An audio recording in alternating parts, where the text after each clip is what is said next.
A very warm welcome to the 11th recitation, which is about spreadsheet functions. The purpose of this recitation is to practice spreadsheet functions. The file example 2 in the modules will be used during the recitation. This file can be found on Canvas under the Files tab. Under Recitation Information, you can find my name, Jayashri Damala. There will be a recitation folder for the 11th one. In this folder, you can get the file. This recitation is related to the content on chapter 14 of the Fluency textbook. Before we start, a gentle reminder to watch the previous recitations if you haven't and fill the quiz form. Also, please be sure to mention the honor code while submitting the assignment.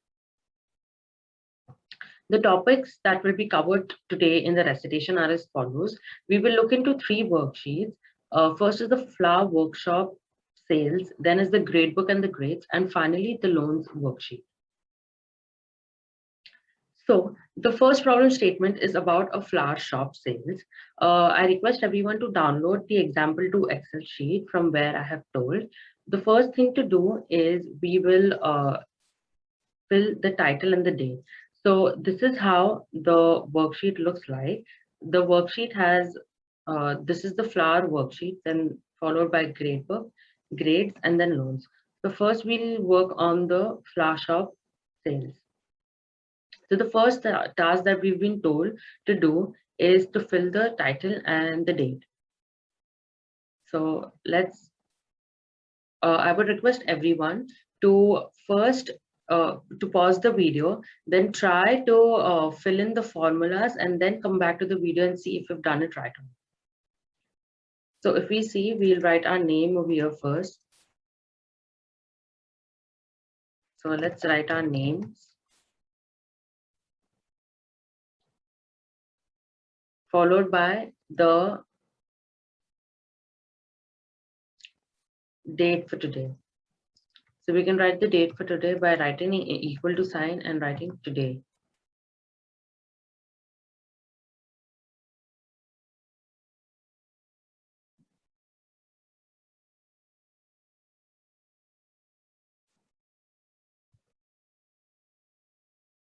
So today's date 11/11 has been put over here. Then we can go on to the next thing, which is, so the Excel today function returns the current date updated continuously when a worksheet is changed or open, and it does not even take any arguments. So that is how we can fill today's date. Then the next task to perform is to compute the sales tax, the gross income, the net income, and also to reorder the columns. Now, for reordering the columns, the condition is if D5 is less than 20, then yes, and then no. That's the condition for reordering the columns. Moving on, we have the gross income, which the formula is price per bouquet and the bouquet sold. Then sales tax can be found by multiplying the sales tax rate with the gross income, and the net income can be found by subtracting the sales tax from the gross income. So whenever you're doing all these calculations, please be sure to use absolute referencing wherever necessary and also autofill the values. So let's go ahead and first reorder. So for reordering, as said, the condition is if. So here it's written if we use if. So we'll write if. And the first one is D5. So we can write if D5 is less than 20. Then in brackets, yes and no. So it will give us yes and no according to the condition. And oops, one mistake that we've done is the equal to sign is not there. Now that the equal to sign is there. So now you can see if 7 is less than 20, what will happen? And yes will come. But now 28 is not less than 20, so a no should come. So we'll just autofill all these values by dragging it down. And accordingly, the yes and no's have been filled. Now the gross income is price per bouquet into the number of bouquets sold. So that has to be C into F. So we can write equal to C5 into F5. So that will give us the gross income. Now we can just drag it down and get all the values. The next is the sales tax. Sales tax is a rate into the gross income. We can see the rate is given in G1. So we can write that here. We can write the formula here. So over here, we'll be using absolute referencing because the value of the sales tax rate is in G1 itself. So we'll write $G, $1 into the gross income. So gross income is G5. And we can just drag it down. So this is how we can find the sales tax, and the net income can be found by the gross minus the sales tax, which is G5 minus H5. So with this, we have found the gross income, the sales tax, and the net income. Now that we have all the values, let's round the sales tax to two decimal places. This can be done using the Excel round function. It returns a number rounded to a given number of digits. So the round function can round to the right or the left of the decimal point. Now the syntax is you have to write round and in brackets number, comma the number of digits to the right of the decimal point. So rounds up when the last significant digit is 5 or greater, and rounds down when the last significant digit is less than 5. And it takes two arguments, which is the number to be rounded and the number of digits, that is the place at which the number should be rounded. Now, when the number of digits is greater than 0, the round function rounds on the right side of the decimal point. When the number of digits is less or equal to 0, then the round function rounds to the left side of the decimal point. If you want to round to the nearest integer, you can just use 0 for the number of digits. So basically, to round the values to the right of the decimal point, use a positive number for digit. To round down values to the left of the decimal point, you use 0 or negative for the digits. We can also round it to the nearest 10. So let's try doing that. Let's try to round it to two decimal places first. Let's go. So we have the sales tax. We can just write round and then 2. So now it's round to two decimal places. We can drag it down and do it similarly. So this is how you can round to two decimal places. One more thing that we can do is we can use the currency sign of dollar wherever it is necessary. Like for all the cost, we can use the currency sign. And the sales tax can be indicated as a percentage. So what we can do is over here we have the price per bouquet. So we can just select these cells, and if you go in the number tab, here you can see the currency option and you can just select dollars. So it says dollars now. The same can be done for the gross income, the sales tax, and the net income.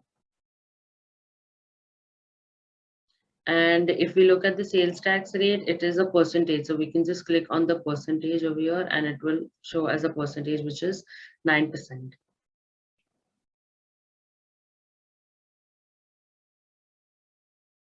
Now, the next task to do is to fill in the column totals using the sum function. The sum function returns the sum of the values supplied. These values can be numbers, cell references, ranges, arrays, constant in any combination. And this function can handle up to 255 individual arguments. So the sum function takes multiple arguments in the form of number 1, number 2, number 3, etc. up to 255 in total. The arguments can be hard-coded constants, a cell reference, or a range, and all the numbers in the arguments provided are summed. Also, one thing that to note is that the sum function automatically ignores empty cells and text values, which makes sum useful for summing cells that may contain text values. So we will try and do the sum function. But before we do that, for the need to reorder column, we cannot take the sum. We will use a countif function to count how many yeses are there. So the countif function in the Excel counts the number of cells in a range that match the condition that is provided. So the criteria could be any logical operators like greater than, less than, equal to, or it could be any wildcards like asterisk marks or question marks for like partial matching. The criteria can also be based on a value from another cell. So let's go first do the column totals. We can do, so first we'll do the column totals for the number in bouquet, which will be equal to sum of B5. We'll write a range from B5 to B14.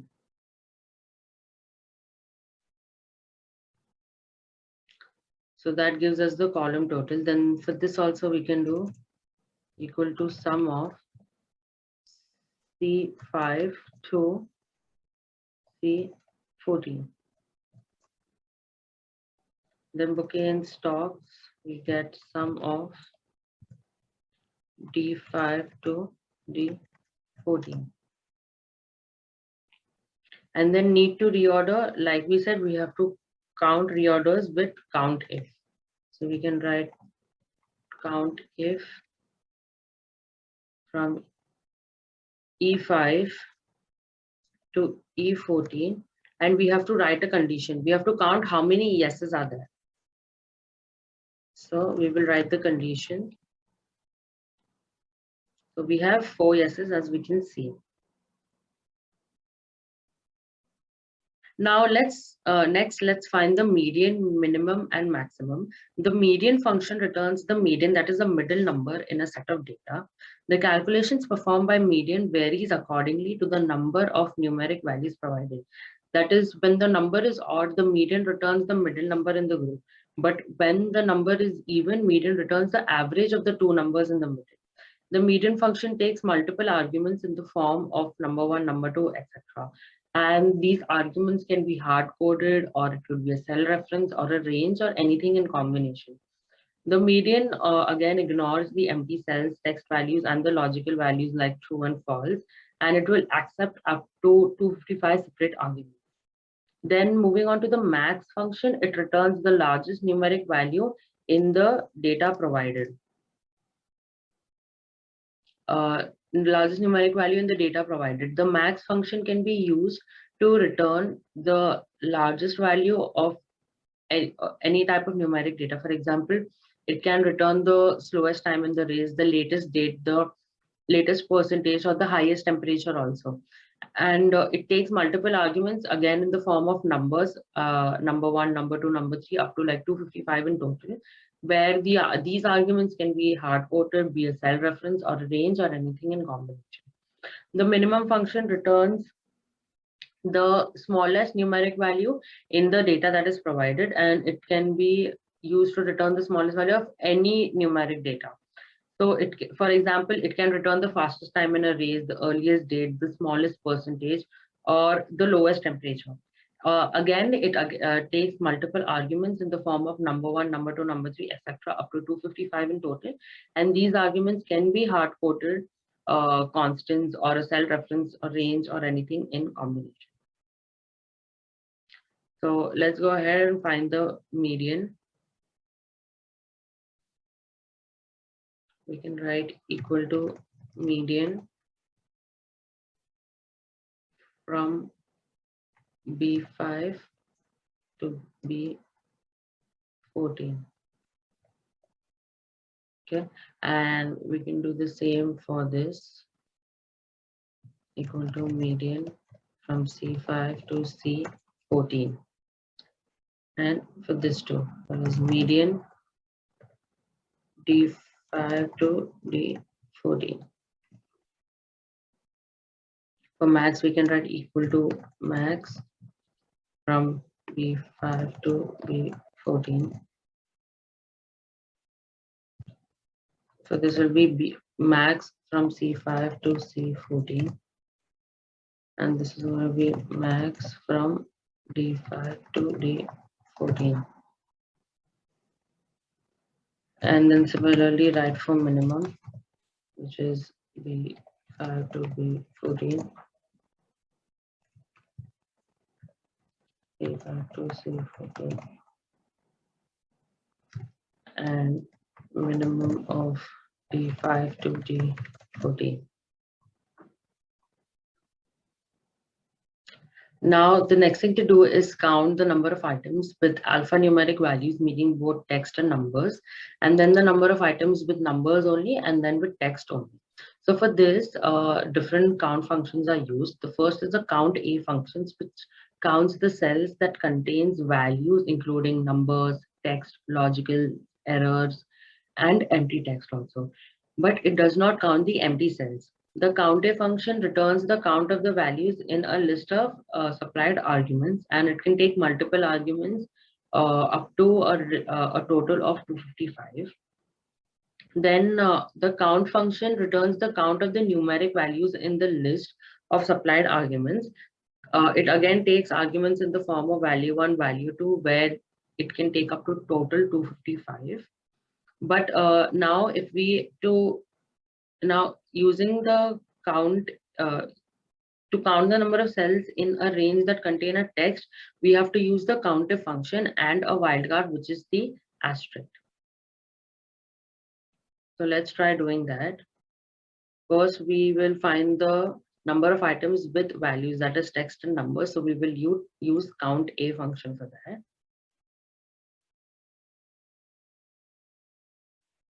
Count_a from B5 to B14. Then we can use count_a from C5 to C14. So we count_a from D5 to D14. So this gives us the number of items with values, then the number of items with numbers only. So for this, we will use count from B5 to B14.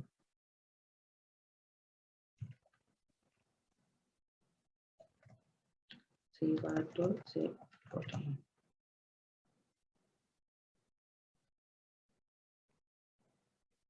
And this is count D5 to D14. And for counting the number of items with text only, we have to write count_if from B5 to B14 with a criteria where we will pass the criteria as an asterisk, which is a wildcard. And now since there is no text, so that's why it says 0. Then we can do it for the same. Similarly, you can do for the other ones. C5 to C14.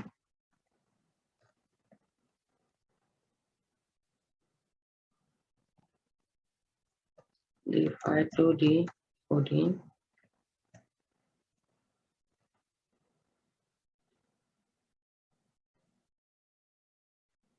So with this, we are done with all the calculations. The last thing to do is you can set the landscape mode, which can be done using the page layout tab.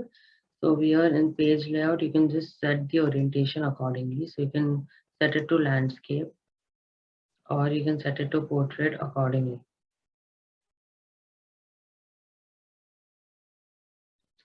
Now we will move on to the next worksheet of gradebook and grades. Gradebook will essentially use information in the grades worksheet. So the first task we have to do is we have to use the VLOOKUP to fill the letter grades and the comment columns. VLOOKUP is an Excel function to get data from a table organized vertically. The lookup values must appear in the first column of the table passed into the VLOOKUP.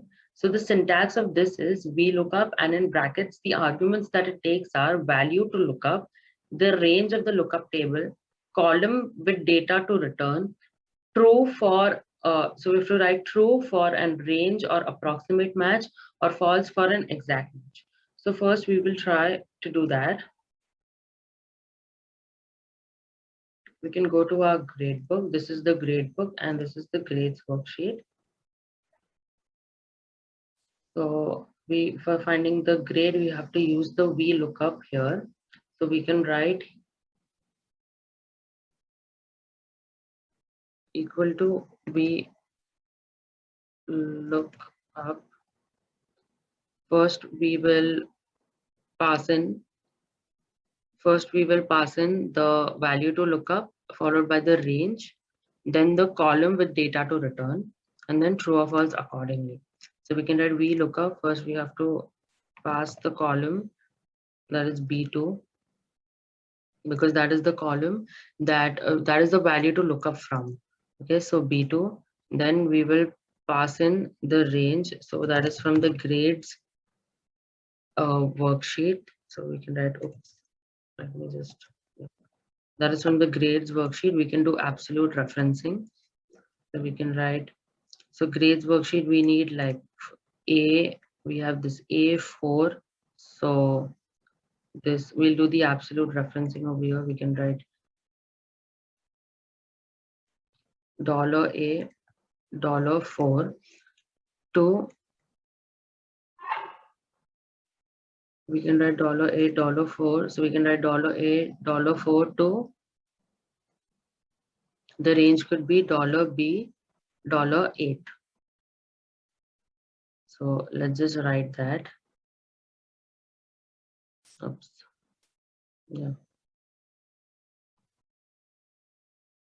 We can write grades $A, $4 to $B, $8. That will be our range. Then the column from where to, so that will be the second column. And then we have to make, like, we are okay with an approximate match. So we can just write true over here. So we get the grade as A.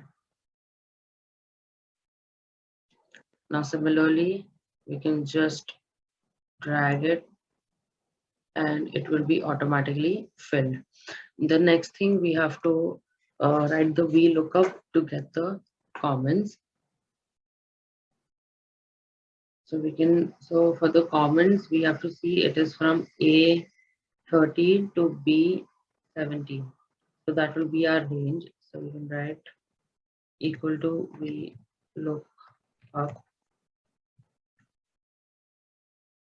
then C2, comma, we have the grades, the ranges from the grades where the absolute referencing is from A13 to B17. So we have A13 to B17, and after the column is 2. Also we need the exact match, so we'll write false, and we can just drag it down to autofill. We will find the average, median, min, and max using the functions as we have seen before. So let's go ahead and do that.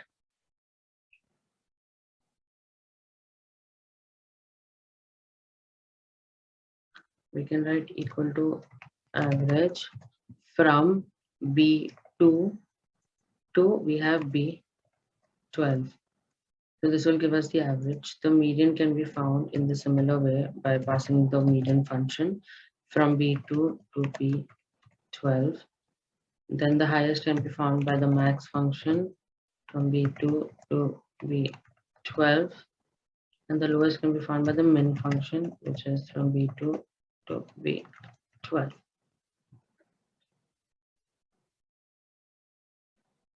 Then to make the sheet more attractive and readable, we can try to make changes by adding borders and also do conditional formatting. So we can have a condition that if the grades are between 0 to 64, it should be red. If it is 65 to 80, then yellow, and greater than 80, then green. This conditional formatting can also be done for the flower shop sheet where wherever the reorder is, yes, we can color it red. So let's try and first create borders. If we want, we can just select this table, then go to in, then over here, go to home, and in home, we can just select outside borders. And along with that, we can also select the thickness of it. So we can have a very thick border. So like that, we have had outside thick borders. This similarly can be done for this and this too. So we can add borders accordingly. There are many options to add top, left, right, whatever suits the needs. Now, once this is done, we can do conditional formatting. So if the conditional formatting can be done,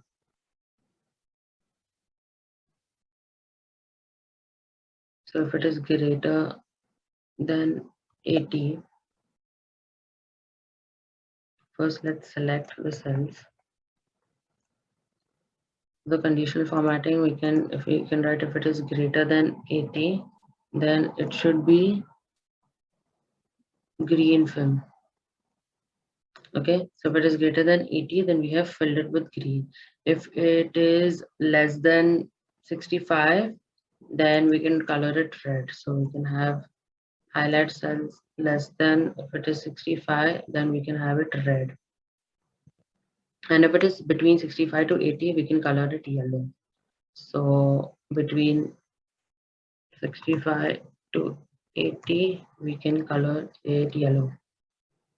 So this way you can see the conditional formatting is done. The same can be done for flower shop sales. If we go here, we can just select these cells, go to conditional formatting, text that contains, and then if it contains yes, then fill it with a red color, and you can see all the yeses are filled with the red. So this is how conditional formatting can be done. Now, after formatting, you can also do sorting. Like you can sort the grades in the descending order. This can also be done for the flower shop sales sheet where you can sort according to the net income. So you can go, like you can select these cells over here, go to sort and filter and sort it from A to Z. So it will all sort it from A to Z. So you can see alphabetically it has sorted it. You can do a custom sort also where you can sort it by the points from the largest to the smallest. So now you have the largest first and then followed by the smallest. So this is how sorting can be done. With this, we have finished our worksheet of gradebook also.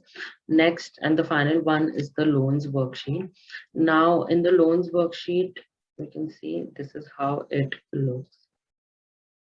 And the first colored column, that is percentage down, is already completed, and it just calculates the percentage down payment. The next task to do is complete the APR column using the VLOOKUP function to get the APR corresponding to the number of years for each customer based on the years rate small table on the top section of the worksheet. So here we have a years and the years, and according to those years, the rate has been given.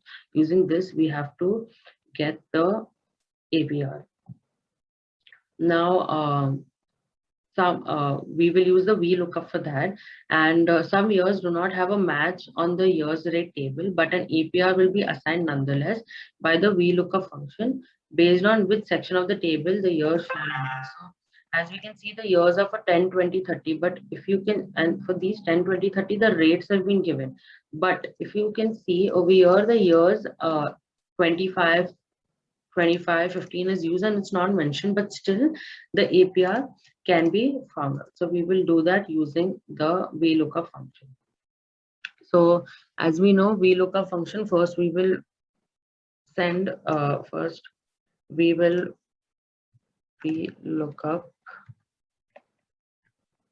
First, we will write the lookup value to be taken from, which will be F, which is F, sorry, not 5, it should be F9, comma, the range from which we have to see. So the range is going to be from D, we have D4 to E6, that is this to this. So we have to write, we have to do absolute referencing D4 to E $6. Then the column which we have to refer to, which is the second one. And do we need the approximate matching or the exact matching? So we are okay with approximate matching. So we'll write true.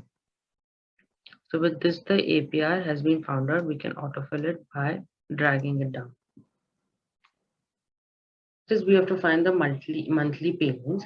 Now Excel has a PMT function, which is a financial function, and it returns the periodic payment for a loan. And this PMT function can be used to figure out the payments for a loan given there is a loan amount, the number of periods, and the interest rate. So the syntax is equal to PMT, and it takes the rate, the number of periods, and the present value, where the rate is the interest rate, the number of periods is the number of payments for the loan, and we have the present value or the total value of the loan payments, which is also given as the argument. Now if you see in this loans example, there is a mismatch related to the time dimension. So like normally interest rate is an annual interest rate, but if you can see, we need to find monthly payments. So this has to be fixed when we are setting the parameters for the function, where we will turn the annual percentage rate into a monthly rate by dividing the APR by the number of payments per year. So for example, per year. So now we have like G9, which is the APR for the loan number 101. So we will do G9 divided by the number of payments per year, which over here is given as 12. So we'll do G5, that is the APR divided by 12. So basically we are converting the number of periods. So we are basically dividing the APR by the number of payments. So this way we will get the monthly rate. Also, we have to convert the number of periods into months by multiplying them with 12. So we have the years, which is 25. We have to convert it into the months. So we'll do 25 into 12. So this way, all the time related parameters will be expressed in monthly terms. Therefore, we will get the monthly payment amount. So let's go ahead and do that. We will use the PMT function. And we know the PMT function first takes the rate. So the rate is going to be as said, G9 divided by, we can do 12, or we can do the number of payments per year is given as here, given by B5. So we can do absolute referencing here, B5. The next thing we have to input is the number of payments that has to be done. So that is going to be F9, and we will convert it into the months. So we can write B5.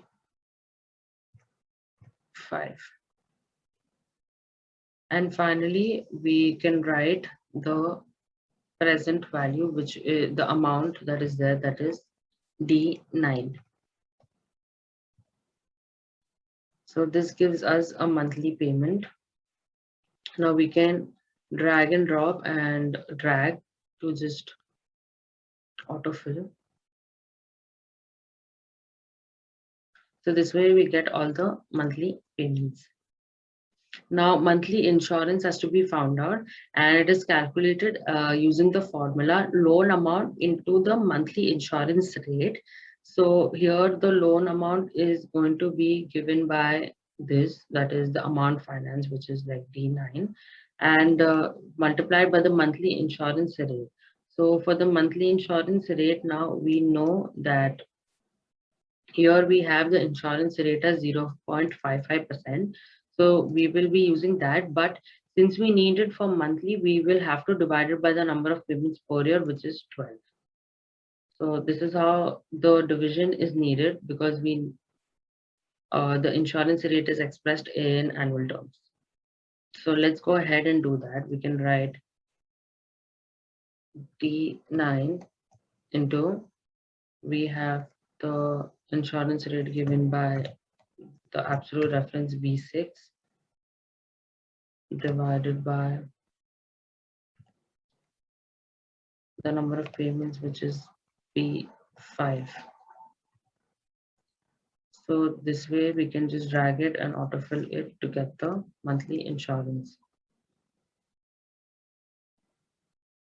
With this, we come to an end to the recitation with this we come to an end to the recitation, and be sure to fill the quiz form to be marked for attendance. Thank you and meet you at the next recitation.